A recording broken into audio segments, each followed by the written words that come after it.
Aujourd'hui, sur le podcast, on reçoit une personne de mon entourage avec qui j'ai joué au pet shop, tricoté, brodé, fait du fusain, même la pastel. Et aujourd'hui, je reçois ma cousine Mélanie Ouellette, cofondatrice de Baltic Club.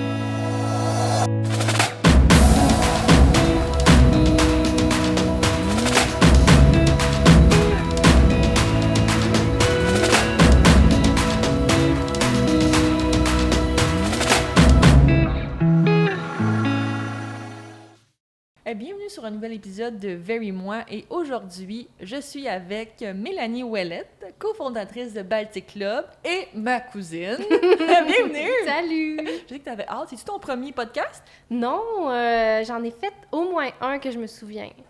Bon, fait que ici, ça va être ton préféré, j'espère. C'est sûr. Puis en plus, j'ai mis une petite chandelle là, de ton cru, comme on dit, de ta création. D'ambiance. Ah oui, c'est cela. Une petite ambiance dans ma cuisine. J'aimerais savoir, aujourd'hui, je t'ai invité sur mon podcast parce que j'invite des gens qui ont soit jalonné mon parcours ou avec qui j'ai beaucoup d'affinités et qui ont un parcours entrepreneurial. Et toi, tu es entrepreneur, tu as en entreprise, Baltic Club. Et la première question, j'aimerais que tu présentes un peu ton parcours parce que tu n'as pas toujours été entrepreneur, tu as été aussi salarié. Ouais. Donc, j'aimerais savoir un peu ton parcours, puis après ça, quand est-ce que tu as fait le saut? Puis tu t'es dit, OK, là, j'y vais. Ben déjà, moi, j'ai une formation en art visuel, puis aussi en graphisme, puis en scénographie, puis plein de trucs comme ça, un peu artistiques. Puis, j'ai commencé à travailler dans des agences de publicité comme directrice artistique. Donc, trouver les concepts, faire le design, s'assurer que tout fonctionne et tout ça. Puis, j'ai fait ça quelques années, 4-5 ans, dont une bonne partie en freelance. Donc, un peu dans les agences comme salarié, mais aussi comme freelance. Donc, prendre des contrats à gauche, à droite, trouver des gens, passer 2 semaines dans une agence, 2 semaines dans l'autre.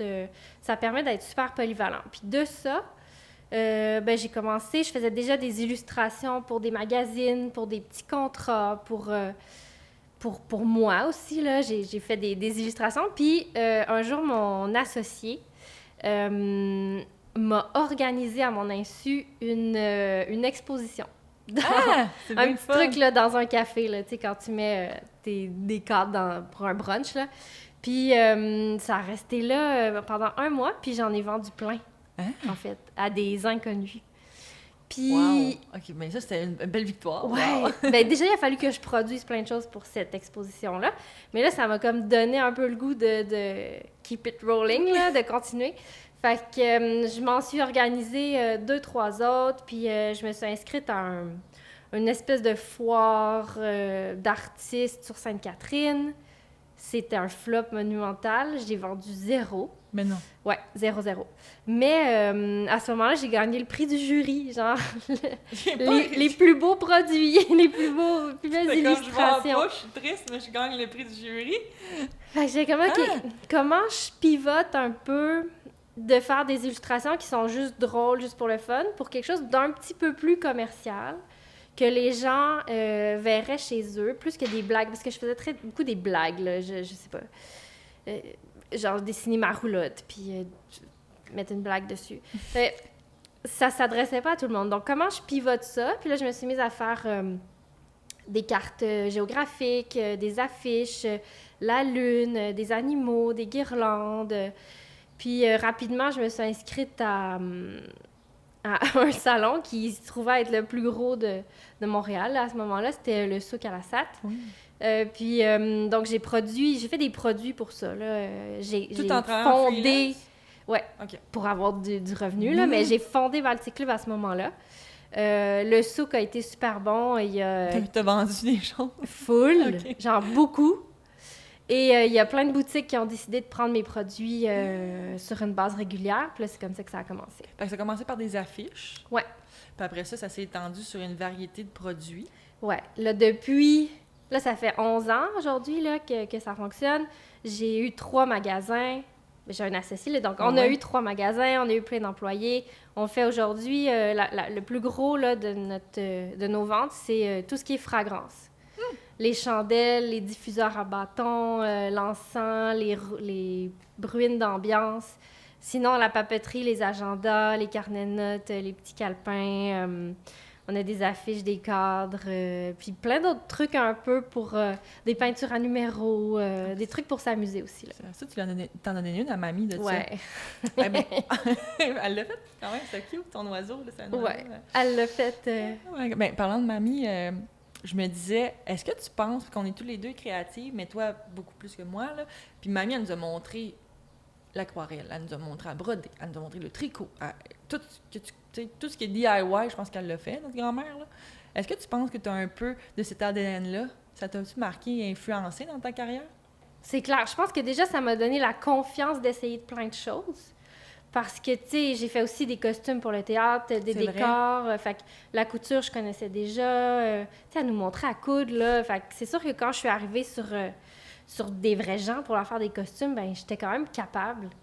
Mais on a essayé plein de médiums, là, c'est ça, l'aquarelle, la terre, le fusain, la céramique, tout. Fait que... son four à argile, là. Ben c'est ça, tu sais, son gros four à céramique, genre. Oui, c'est ça.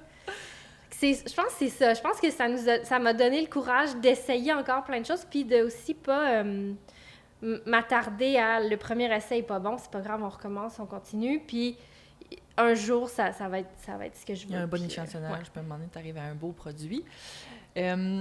Les débuts de Baltic Club, ça a été rock'n'roll, ça a été comme un...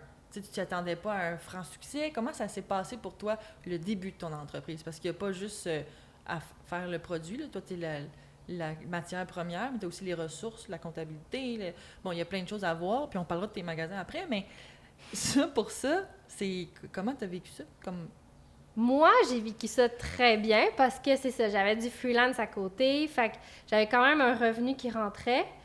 Puis, je prenais comme la moitié de la semaine pour travailler en agence, puis l'autre moitié pour faire mes affaires. Mon associé est venu me rejoindre 6-7 mois après le début parce que déjà, moi, j'en avais beaucoup, puis lui, il avait vraiment le goût de participer à ce projet-là. Puis, tu sais, il y avait une vraie job, là, qui a lâché. Une vraie job. Ben, attends, quand on est entrepreneur, je dis tout le temps ça, puis j'avais une vraie job.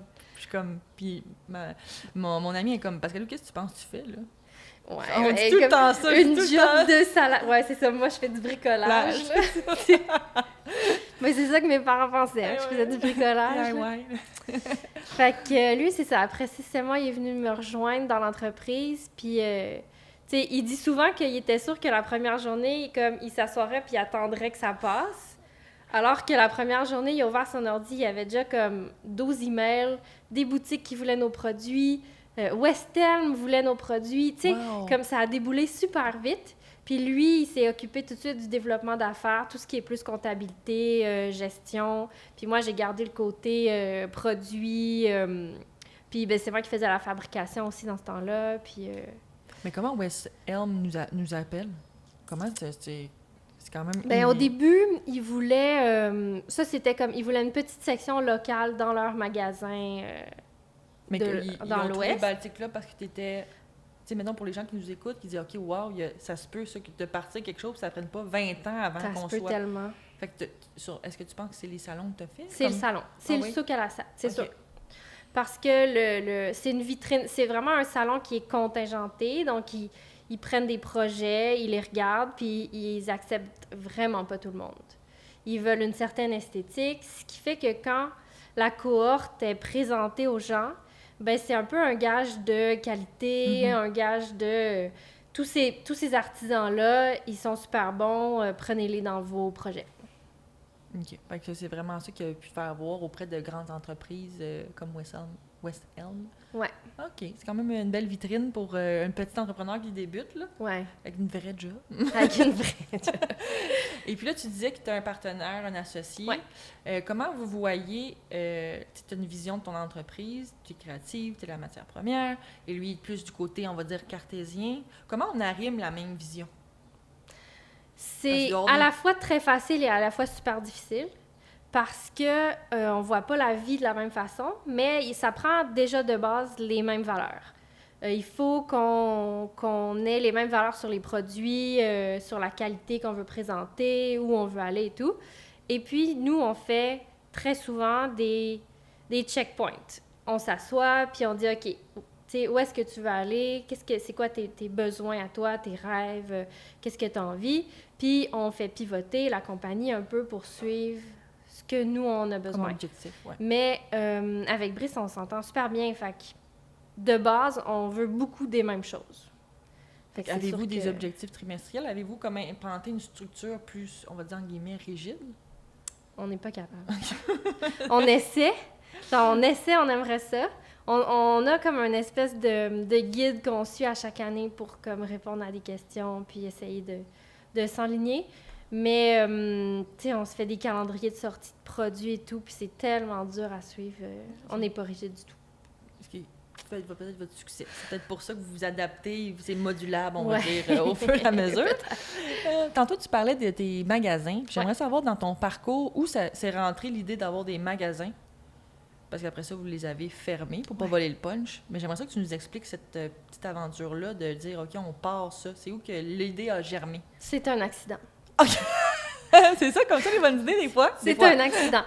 Dans le fond, nous, dès le début, là, dès qu'on a commencé à être deux, on a eu des ateliers ou au moins des endroits pour sortir de la maison puis travailler ensemble sur le projet. Comme on avait aussi des fournitures et tout ça, ça prenait un atelier. Donc, on a eu quelques ateliers, puis à un moment donné, nos ambitions nous ont menés à avoir envie de fabriquer nos propres carnets. Et pour ça, ça prenait une grosse machine, une très grosse machine, très lourde, un gros couteau. Okay. Et puis, là où on était, donc on était dans une ancienne école, on avait une salle de classe à nous, on était voisins d'Ariane Moffat, puis des luthiers, puis comme vraiment une gang de hippies, là, genre. Et puis, ben, monter au 3e étage, le gros couteau, c'était pas possible. Ah, OK. Donc, on s'est mis à chercher, et si on avait un local avec un ascenseur? Et si on avait un rez-de-chaussée? Et puis, ben, ça a donné que voisin de nous, il y avait une boutique qui fermait. Fait qu'en marchant, là, juste pour aller manger, comme aller chercher une crème glacée, je pense, là, on est passé devant, j'ai vu que c'était à louer. Fait qu'on a visité, puis on l'a pris. C'était juste un rez-de-chaussée. C'est semi-commercial dans ce coin-là. Là, c'est pas une grosse... Ça, c'est à Montréal? Oui, c'était sur Saint-Laurent, coin Bernard. D'accord. OK. Ça se trouve être voisin d'une boutique de vêtements, puis en face d'un café quand même cute, trendy, là, oui. tu sais, le Pastel Rita. Fait que... au début, là, on pensait pas que les gens allaient rentrer, là. Tu sais, on s'est dit, écoute, on va se mettre rez-de-chaussée, on va faire un petit coin boutique, mais, tu sais, pas d'attente. On ouvrira la porte quand on sera là, tu sais. OK. Non, hey. On a fait... J'avais pas fini de passer le balai pour la première journée, qu'il y avait déjà du monde qui voulait rentrer. Ah, mais c'est bien le fun, ça! Ça, c'est motivant. Ben, ouais, c'est le fun, mais la première semaine, comme, on a passé la semaine debout à parler au monde, tu sais. Puis là, on réalise que notre... Ben là, quand est-ce qu'on va travailler? C'est le fun, là. Le but, c'est de vendre des produits, là. Le but, c'est de créer produits puis d'en vendre. Ça marche. Mais il faut en créer, il faut les faire, puis il faut que ça... Fait qu'après une semaine, on a pris quelqu'un pour la boutique. Puis après pas longtemps, on a reculé le mur, on a agrandi la boutique, on a mis plein de produits dedans. Je suis allée acheter des produits d'autres marques pour faire en sorte que ça marche, là, tu sais. Oh, wow, OK. Ouais. Fait que là, c'est vraiment une surprise. Ça a parti d'une coïncidence de tomber sur le... Besoin d'un local, pourquoi pas ce local-là? Puis, oh my God, mais c'est quand même un success story, là, je trouve. Tu sais, c'est quand même... Tu sais, il y a des gens qui disent, OK, tu sais, ils commencent, ça prend 3 ans, 5 ans. Tu sais, le modèle d'affaires, des fois, qu'on entend, que ça prend 1 à 3 ans, 5 ans de performer. Puis là, vous, c'était comme le... Tu sais, tu passais le balai, puis les gens qui attendent, c'est quand même beau, là. C'est quand même... Ben, c'est peut-être un gamble aussi, là, tu sais. C'est une bonne situation, c'est une bonne situation. Puis, là, après ça, vous avez ouvert... T'as dit que tu avais eu 3 boutiques, ça, je le savais pas. Moi, je connaissais celle-là que j'étais allée visiter. Puis après ça, tu as continué à ouvrir 2 autres boutiques pour combler le marché? Ben celle sur Saint-Laurent, on l'a eu 4 ans. Et puis, ça fonctionnait très bien. Là, c'était vraiment un atelier boutique. Donc, en avant... Ouais, c'est ça. On avait comme un mur, là, semi-mur. Fait qu'on travaillait à l'arrière, les filles faisaient les produits. On avait 4-5 employés sur place. Puis Brice et moi, on essayait de travailler, mais on était tout le temps interrompus parce qu'il y a tout le temps des gens qui rentrent. Il y a tout le temps... Bon. Mais comme la boutique fonctionnait, on s'est dit, ah ben pourquoi pas une autre? On a trouvé un local pas très grand, pas très cher sur Montréal-Papineau à peu près. Fait que ça, c'est en même temps. On s'est dit, on va en ouvrir une deuxième. C'est quand même proche, mais c'est quand même loin en même temps. Là. C'est pas la même clientèle. Ça a bien...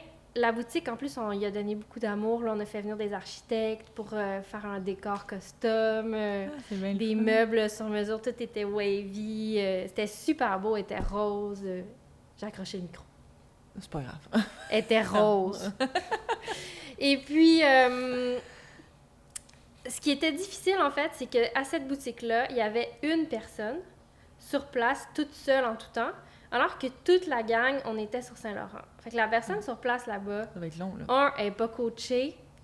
Tu sais, nous, on y allait de temps en temps apporter du change, apporter des produits, changer, mais je veux dire, c'est comme bonjour bye, là, tu sais. Fait qu'elle était toute seule, laissée à elle-même. C'était vraiment difficile de garder la motivation de cette personne-là.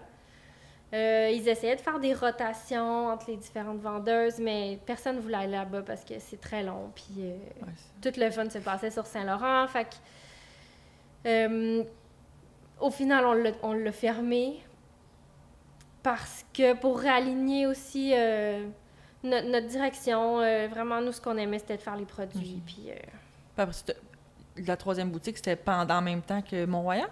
La troisième boutique, en fait, c'est que pendant la pandémie, on a eu une croissance fulgurante et ça rentrait plus.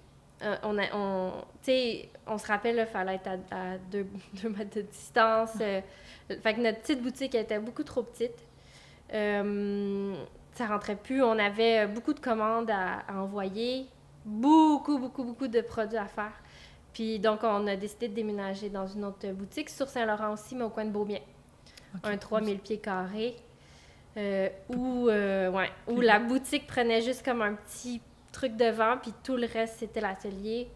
Ça avait marché aussi? Oui, ça, c'était le fun. C'est une belle ambiance aussi, mais moi, je pensais que la fermeture des boutiques, je pensais que ça avait c'était un problème d'employabilité.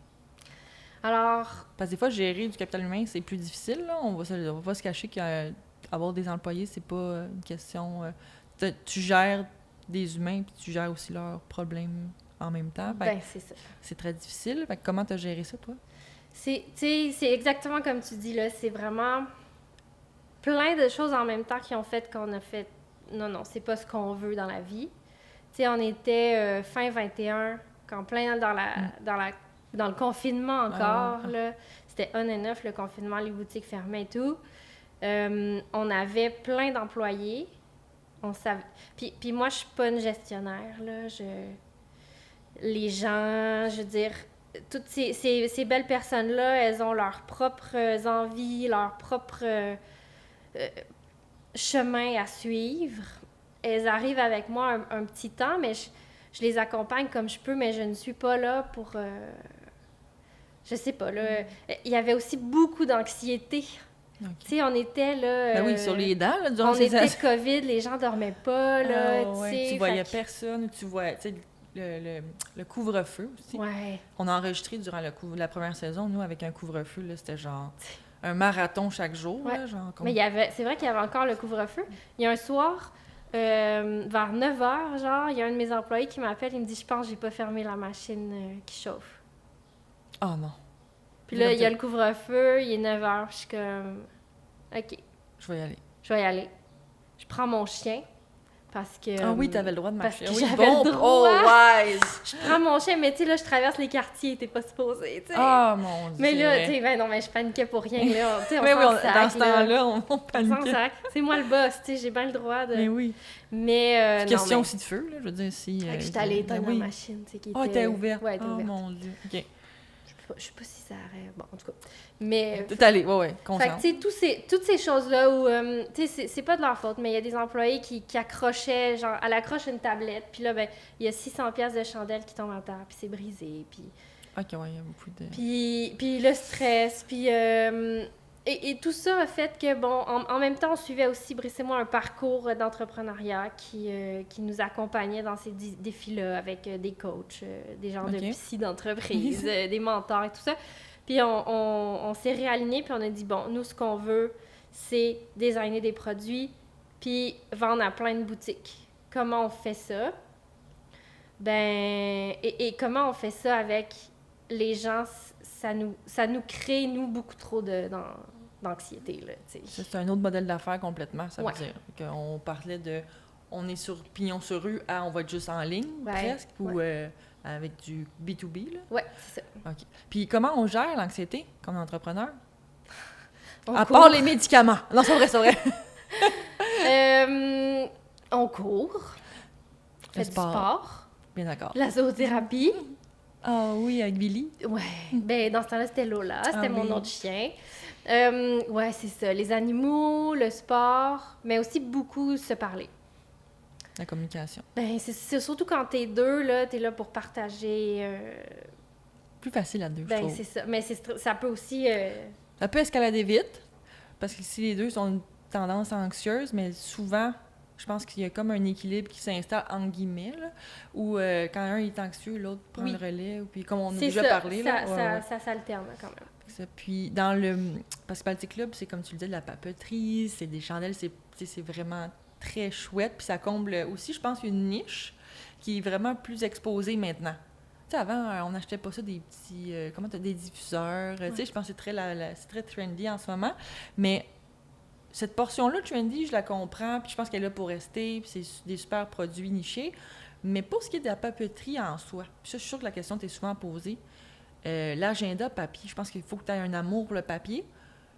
Mais comment tu fais pour te réinventer, pour pas qu'ils aient acheté leur agenda au Winners, au Indigo, ou sur Internet, sur Amazon? Comment on fait pour la rétention et la fidélisation de ta clientèle pour cette petite niche-là? Ouais. L'agenda papier, là, ça fait quelques années qu'on le fait, puis on en vend à chaque fois plus de 1000 à chaque année. Tu sais, le nôtre, il est fait ici. Il est bilingue. Fait que déjà, un agenda avec écrit en français dedans, c'est pas partout. Mais c'est vrai que ça compétitionne avec tous ces produits-là qui sont partout. Je pense qu'on a notre clientèle est quand même fidèle. Les gens qui achètent un agenda, ils aiment la façon dont c'est organisé à l'intérieur. Puis ils rachètent d'année en année. Les boutiques, tu sais, nous, c'est vraiment les boutiques là, qui achètent nos produits. Mais on est dans l'ère locale aussi. Fait que peut-être que ça, c'est une partie de votre différenciation. Peut-être que c'est ça qui vous différencie. C'est pour ça que bon, la clientèle revient. Mais aussi, tu es local, tu es fait ici. C'est tout ça aussi, je pense qu'en ce moment, avec toutes les tensions économiques, je pense que ça aussi, ça joue un bon rôle pour vous. Ouais. Pour tout ce qui... Ben oui, nous, tu sais, 90% de nos produits sont locaux et faits ici, là, genre, ici à côté, là. Fait que c'est sûr que tout ce qui est les vagues d'achat local comme pendant la COVID, ben c'est sûr que ça... Est-ce que tu as mis tes produits sur le panier bleu? Je pense que ça existait, le panier bleu, à un moment donné. Ça existe encore? Je sais pas. Je pense qu'on a essayé, mais ça c'est ça, Puis vendez-vous à l'international? Ouais. Fait que la boutique en ligne, OK. Puis c'est quoi les pays que vous achetez le... Et les États-Unis. OK. On a essayé avec la France, parce que plein de choses, là, ça se pourrait, mais c'est vraiment... les gens sont intéressés, c'est le shipping. C'est l'expédition pour passer l'autre côté qui est plus difficile. Qui est très cher. Ah, l'exportation. Ouais. OK, c'est un autre sujet sur l'exportation. Je pense qu'on pourra en parler. Et là, dans ton parcours, bon, là, je pense que ça fait depuis 2018 que Baltic Club existe. 2014. 2014! Okay, fait que ça fait quand même un petit bout. Ouais. Est-ce qu'aujourd'hui, le syndrome de l'imposteur, parce qu'à chaque fois que je parle à un entrepreneur, le sujet revient souvent qu'ils ont eu le syndrome de l'imposteur. Est-ce que toi, tu l'as eu ou est-il disparu?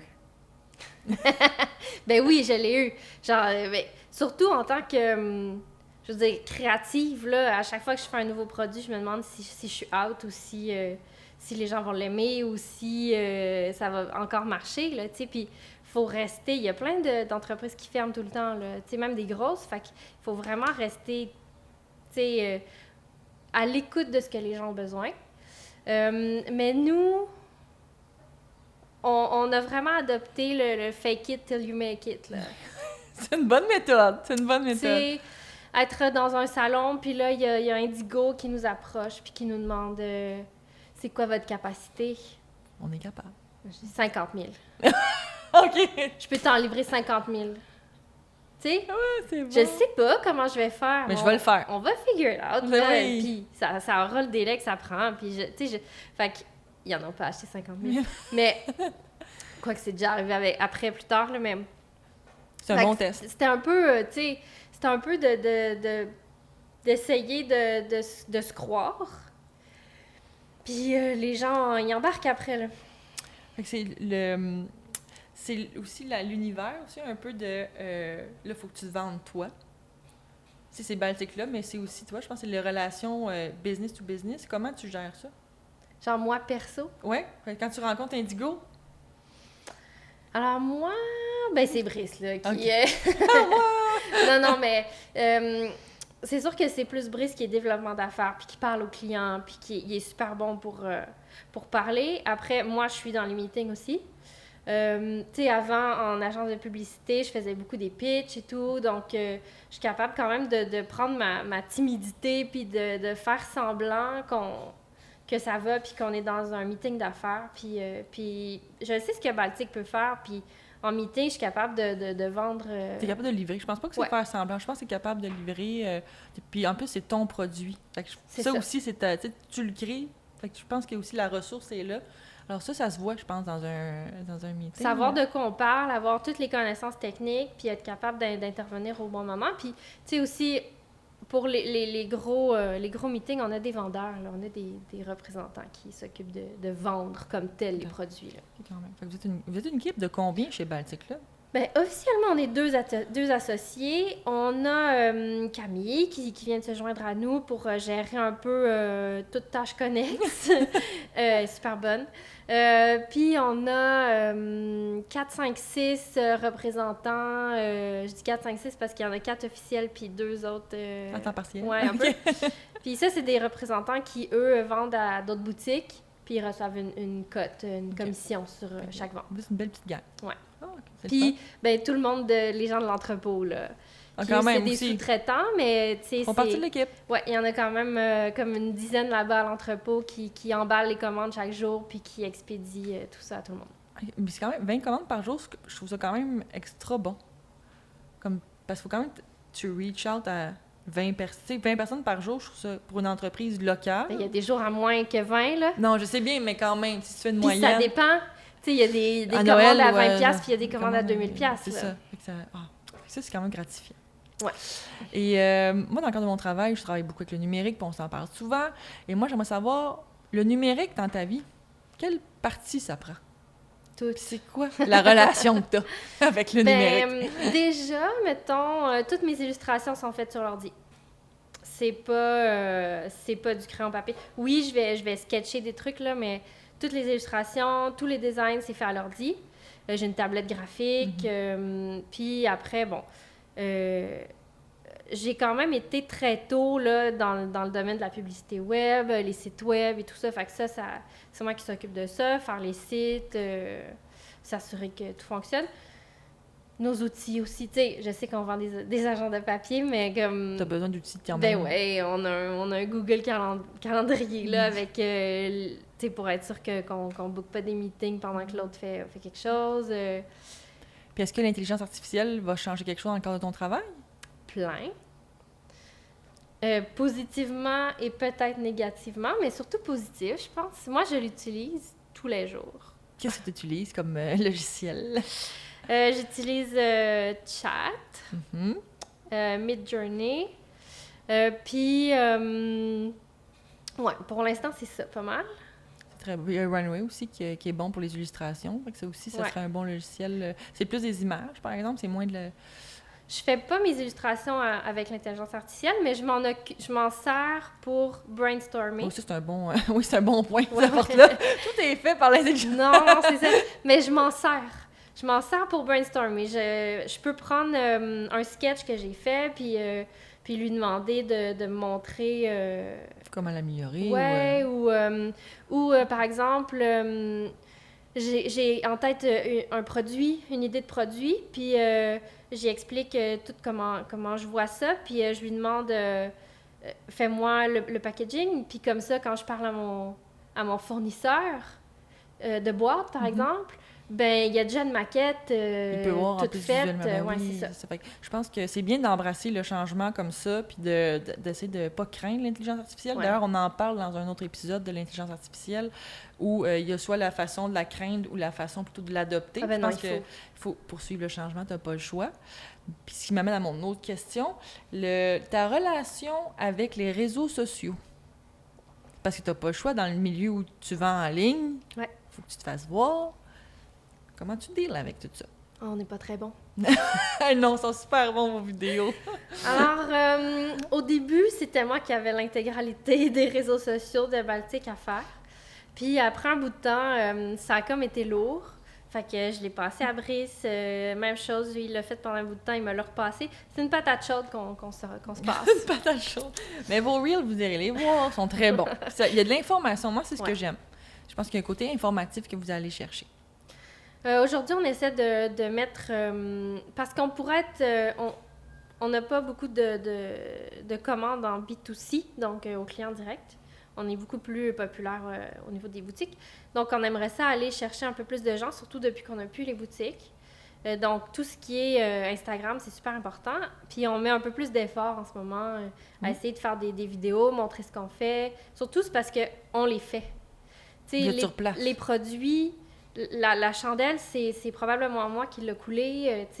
Donc, ça, c'est quand même pas un avantage pour le consommateur parce que ça reste une chandelle, mais c'est une preuve que c'est local, c'est une preuve qu'on travaille avec des matériaux de qualité, qu'on fait attention, puis pour nous, c'est une passion de faire des produits que les gens vont aimer, tu sais.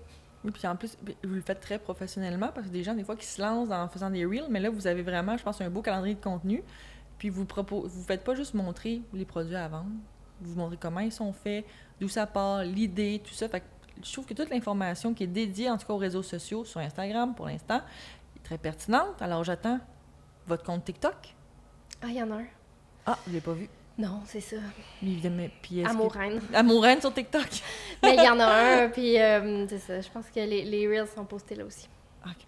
Très bon. Et dans un deuxième segment de Very Moi, on invite maintenant les gens à nous laisser un message vocal sur notre boîte vocale, 877 Very Moi. Et là, j'ai reçu une question. Je ne l'ai pas écoutée. Ça va être très spontané. Là, j'ai demandé si tu veux l'entendre, puis tu m'as dit non, on y va avec la spontanéité. Alors, j'y vais.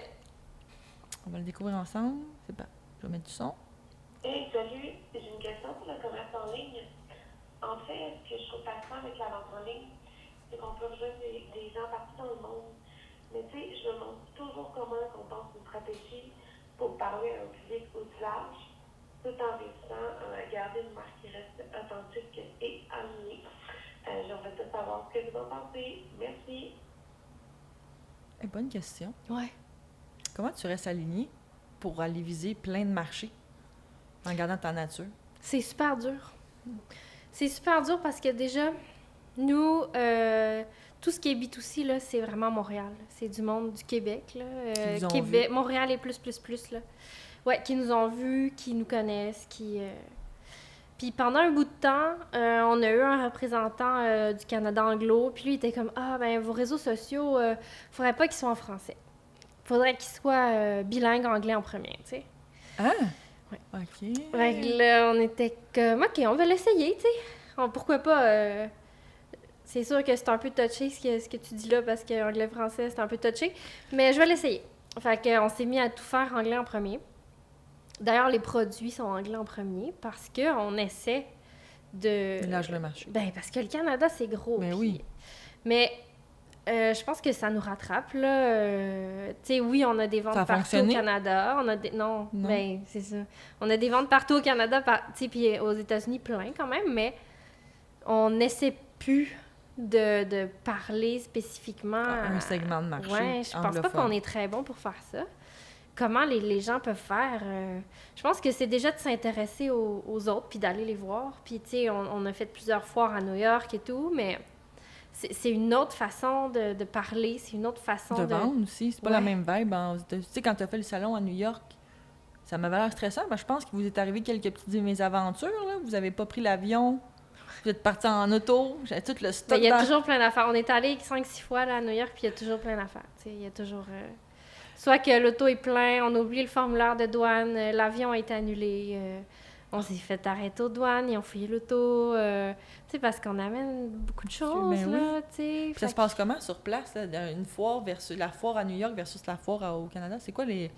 Ça m'intrigue, on dirait, de savoir comment les acheteurs new-yorkais ou américains, là, comment ils travaillent, tu sais, c'est... Ils sont tellement business, là.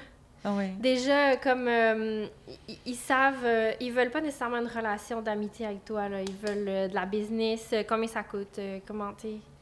Versus au Canada, ils sont comme oh, tellement cool que tu sois là. Hey, c'est le fun de te voir, comment ça va? Puis, tu sais, chaque région a aussi ses particularités, là. Tu sais, en Ontario, ils te demandent pas combien ça coûte. Ils s'en foutent. Ils veulent le produit, ils vont le prendre. Ils ont Plein de différences. Ouais. C'est des différences. Au Québec, les gens, ils disent beaucoup je suis capable de le faire moi-même. Mais tu sais, on est beaucoup plus... DIY? Ouais, on est plus DIY, plus cheap aussi. Mais on est plus DIY, je pense, que d'autres provinces, par exemple. Et puis, ouais, quand, je sais pas, il y en a, ils voient des trucs comme non, hein, on va le faire nous-mêmes à la maison, tu sais. C'est pas grave. Ben, tu vois ta chandelle, ma belle. Fais-le. Puis c'est ça, les États-Unis, eux, ils sont beaucoup plus cash. Right to the point, je pense. Plus direct, puis on enchaîne les affaires. Ouais. Il y en a une, elle a un grand magasin, là, puis elle se promène dans le salon, puis elle a comme tous ses assistants derrière, là, en procession. Puis elle arrête, puis elle fait 24, 48, 48, 64. Here's my card. Ah! Elle dit la quantité, puis c'est fini. Ouais. Puis elle s'en va, puis là...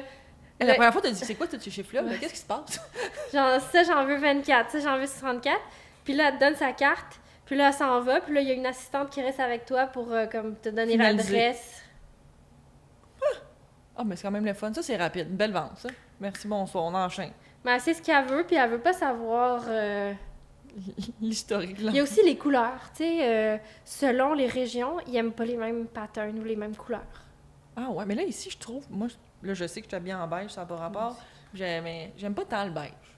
Mais je trouve qu'il y a eu une vague de beige. Là. Tu sais, on a eu la vague bleue, à un moment donné. Rose. Oui, les roses. Là, beige, là, c'est quoi les couleurs? Tu sais, c'est quoi les différences? C'est bien intéressant, ça, à savoir. Tu sais, pour les couleurs... Ici, au Québec, on est-tu plus vif? Plus terre? Pendant très longtemps, là, Baltique, c'était très pastel, puis on contrastait avec les autres. Puis, de fil en aiguille, on a comme inclus plein de petits patterns un peu plus vifs, puis ça vendait mieux. Mais dans chaque collection, je fais toujours des patterns colorés, vifs, puis toujours des variantes aussi plus foncées. Puis quel marché t'a attiré par telle couleur, telle couleur? Ah, ben mettons, Toronto, New York, ils veulent des trucs beaucoup plus couleur primaire. Ah oui, hein? Ouais. Mais, tu sais, les Laurentides ou l'Ontario, là, où tu vas en vacances, là, eux, c'est bien plus pastel, puis ils veulent des trucs relaxants, puis... OK. Ah, c'est intéressant, ça, de savoir les couleurs avec les marchés. Puis là, mais ça t'a pris combien de temps avant de comprendre ça? Ah ben, essai-erreur. Essai-erreur. Même, tu sais, chaque fois que je sors une collection, c'est nouveau, fait que je sais pas qu'est-ce qui va... Ouais. Ah. Puis le produit dont tu es le plus fier? Non, je suis le plus fière. Tu sais, il y a des produits qui ont vendu beaucoup, mais je trouve que les plus le fun, c'est les peintures à numéros.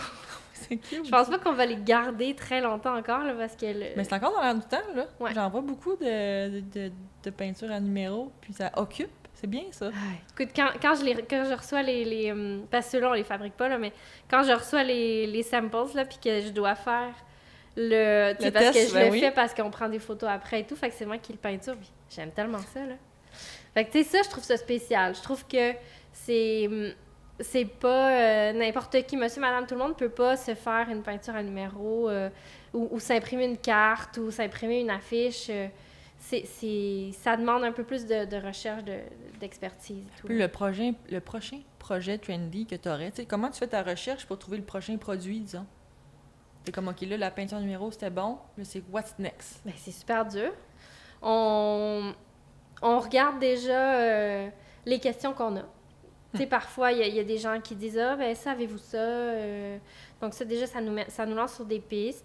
Nos représentants qui parlent aux grandes chaînes de magasins ont aussi comme des demandes spéciales. Est-ce que vous faites telle affaire, telle affaire? Ce qu'on a envie de faire. C'est pas parce que tout le monde demande un produit que moi, ça me tente. OK, ça, c'est une bonne chose. Non, mais tu sais, il faut rester aligné.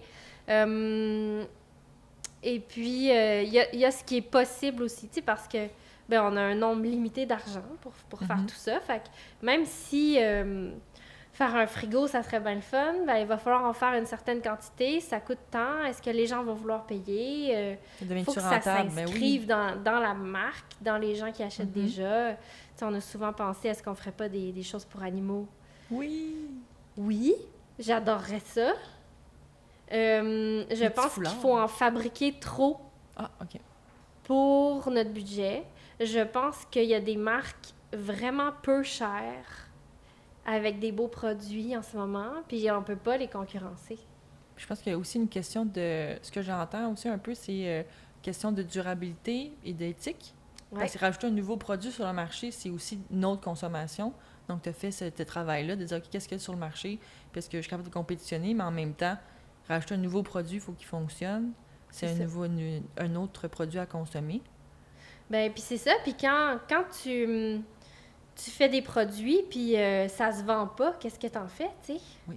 Qu'est-ce que vous en faites des produits au Baltic Club? Nous, on a plein d'organismes de bienfaisance à qui on offre nos produits. Vous êtes très généreux, j'ai su entre les branches. Ben, tu sais, parce que quand le produit, ça s'épuise, puis ça tourne plus, ben, il y a des gens qui, tu sais, plusieurs fois par année, on envoie des choses à Sainte-Justine, toujours à Mira, avec le Chaînon aussi. On a des fondations d'école. Il y a toujours des gens qui... Parce que ça sert à rien de le garder dans l'entrepôt, prendre la poussière, puis qu'ils s'en vendent un par mois. Faut apprendre de ça, par exemple. Faut apprendre qu'on en a fait trop ou que c'était pas la bonne... On n'a pas assez fait de tests avant ou... tu sais. Tu dirais un des mauvais produits, en guillemets, c'est comme ça, on n'en fera plus parce que ça n'a pas été populaire. Ce serait lequel? Qu'est-ce qu'on a fait? Ah, ben, j'ai fait des planificateurs que je trouvais très beaux. Là, je pense que tu en as reçu avec le Chaînon. Des planificateurs très beaux. C'était des planificateurs non datés. Oui, c'est ça c'est bien. Donc, tu peux le commencer n'importe quand, sauf que moi, j'ai mis un calendrier au début en me disant, ben c'est non daté, fait que les gens vont pouvoir commence quand tu veux. Regarder le calendrier, puis ensuite mettre les dates. Mais le calendrier, il était 22, 23. Mais là, jusqu'à quand je peux vendre ça, moi? 22, 23. Fait que je l'ai fait non daté, mais il est quand même daté. Oh non! Fait que ça, tu sais, puis on n'a pas réussi à toutes les vendre avant que le 23. Tu sais, fait qu'à un moment donné, c'est niaiseux. C'est une erreur que je ne ferai plus. T'as appris de ça, oui? Ben, faire du non daté, c'est du non daté. On met pas de calendrier dedans. C'est un très bon exemple.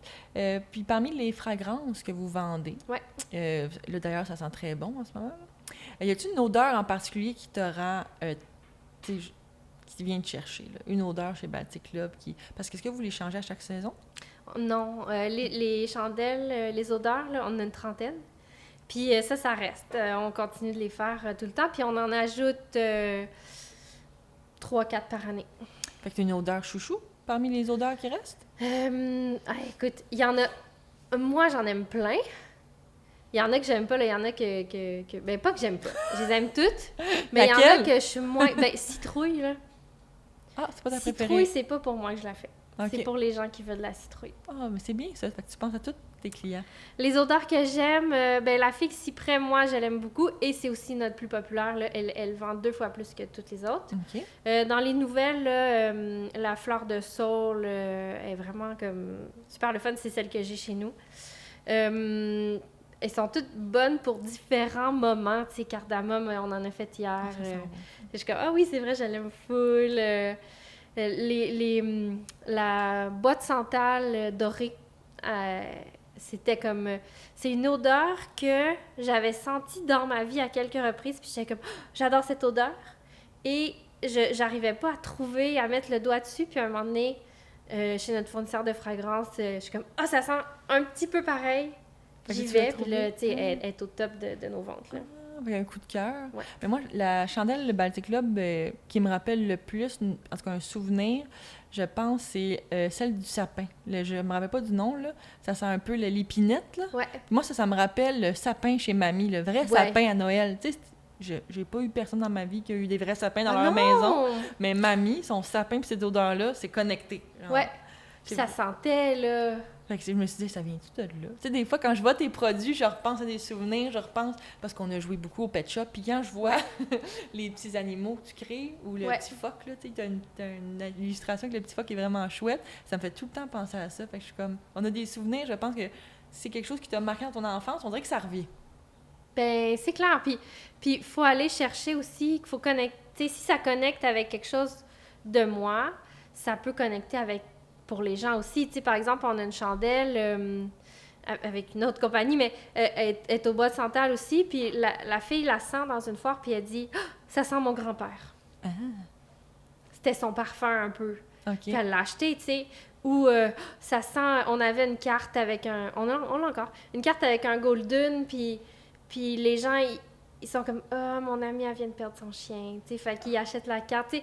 Puis ça connecte. Puis évidemment, je veux dire, j'ai des cartes où c'est mon chien qui fait le modèle, tu sais. Oui. Fait que faut que ça connecte chez moi pour que j'ai envie de le partager aux autres. Puis ça va connecter à différentes parties. Puis Ben, en tout cas, ça marche, parce que visiblement, ce que tu crées, ça fait une petite partie de toi, puis quand tu le mets sur le marché, ben je pense que les gens, inconsciemment peut-être, voient. Tu sais, ça se ressent, ça, je pense, ces choses-là. Et une dernière question, une grosse question de fin d'entrevue, parce que ça passait super vite, là. T'avais des petites appréhensions, mais tu vois, c'était le fun. C'était le fun. J'ai pas regardé mes notes. Un mot que tu aimerais dire à la Mélanie quand elle a commencé Baltic Club en 2014, quand elle s'est lancée dans le vide. Qu'est-ce que tu lui dirais? Dieu.